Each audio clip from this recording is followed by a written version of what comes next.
Hello everyone, आज हम discuss करने वाले हैं अगर आप दिल्ली यूनिवर्सिटीज़ के किसी भी कॉलेज में बीकॉम ऑनर्स में एडमिशन लेना चाहते हैं तो क्या एलिजिबिलिटी क्राइटेरिया है, ये हम इस वीडियो में डिस्कस करने वाले हैं। किस तरीके से आपको सब्जेक्ट चूज़ करने हैं ये भी हम इस वीडियो में बात करने वाले हैं। तो यहाँ पे आपके पास दो ऑप्शन है, आप कॉम्बिनेशन 1 भी फुलफिल कर सकते हैं और कॉम्बिनेशन 2 भी फुलफिल कर सकते हैं। अगर आप इनमें से कोई भी एक कॉम्बिनेशन फुलफिल कर देंगे तो आप एडमिशन्स के लिए एलिजिबल हो जाएंगे। अब कॉम्बिनेशन 1 में क्या लिखा है, any one language from list A. तो लिस्ट ए में जो लैंग्वेज मेंशन है, अब लिस्ट ए दिल्ली यूनिवर्सिटीज़ ने सेक्शन 1A और सेक्शन 1B को कंबाइन करके लिस्ट ए दे दिया है, तो उसमें से आपको कोई भी एक लैंग्वेज चूज कर लेनी है। अभी मैं आपको लिस्ट ए भी दिखा दूंगा। क्लियर हो गया ये आपको। सेकंड, मैथमेटिक्स आपको चूज करनी ही करनी है, ये एक और ऑप्शन है सेकंड। फिर थर्ड, इसके साथ दो सब्जेक्ट आपको और चूज करने हैं, दो सब्जेक्ट आपको और चूज करने हैं, लेकिन उसमें से एक सब्जेक्ट कम से कम एक तो B1 से होना चाहिए।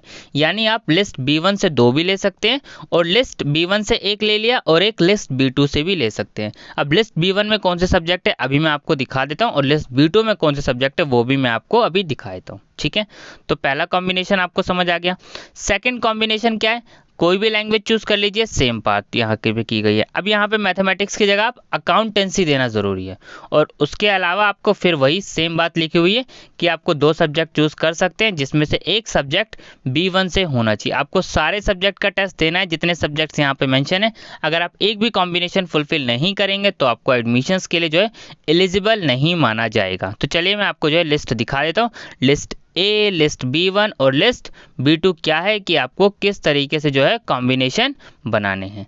सारी इन्फॉर्मेशन जो है आपको दिल्ली यूनिवर्सिटीज़ की जो है बुलेटिन में मिल जाएगी। देखिए यहाँ पे सबसे पहले लिस्ट ए में यहाँ पे लैंग्वेज को सारी कंबाइन कर दिया गया, इसमें से आप कोई से भी एक लैंग्वेज चूज कर लीजिए। पहला कॉम्बिनेशन अगर हम बात करें, ठीक है। सेकेंड कॉम्बिनेशन में भी आपको एक ही लैंग्वेज चूज करनी है। अब लिस्ट B1 में फर्स्ट कॉम्बिनेशन में आपको क्या चूज करना कंपलसरी है, मैथमेटिक्स आपको चूज करना कंपलसरी है। प्लस इसके साथ आप कोई भी दो सब्जेक्ट और चूज करने जिसमें से एक सब्जेक्ट आपका इस लिस्ट में से होना ही चाहिए।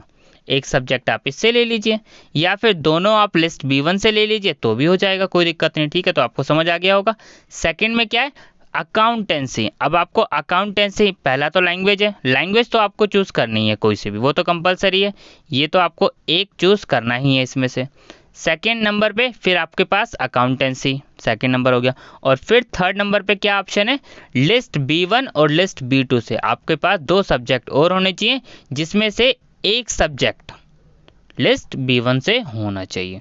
तो आप ये पूरे एलिजिबिलिटी क्राइटेरिया फुलफिल करेंगे तभी आप जो है दिल्ली यूनिवर्सिटीज़ के किसी कॉलेजेस में बीकॉम ऑनर्स के लिए एडमिशन्स के लिए एलिजिबल होंगे। ठीक है, थैंक यू।